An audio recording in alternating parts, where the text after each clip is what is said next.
C'est la dernière vidéo de propagande des groupes terroristes de la bande de Gaza. Sur ces images non datées, Alexander Sacha Troupanov, 28 ans, kidnappé le 7 octobre au kibboutz Nir Oz.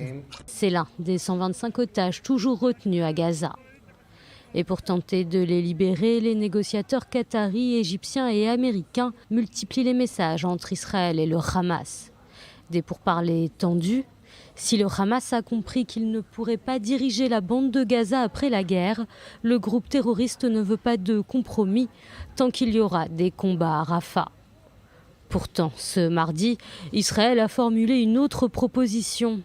Elle a reçu le feu vert du cabinet de guerre dimanche soir.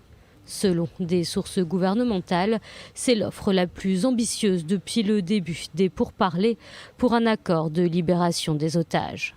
Dans les grandes lignes, la volonté de discuter d'un cessez-le-feu à long terme dès la fin de la première phase de l'accord. Le Hamas doit formuler ses propositions. Au sein du cabinet de guerre, les tensions sont également palpables. Nitzan Alon, responsable du dossier des otages au nom de l'armée israélienne, a déclaré que le gouvernement actuel n'autoriserait jamais la conclusion d'un accord. Au sein du cabinet de guerre, un consensus.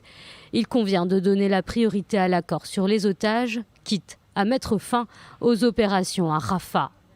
Un avis que le Premier ministre ne partagerait pas.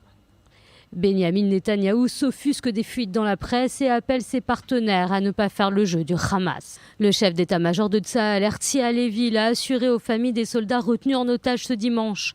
80% des objectifs militaires ont été atteints. Il faudra plus de temps pour atteindre les 20% restants.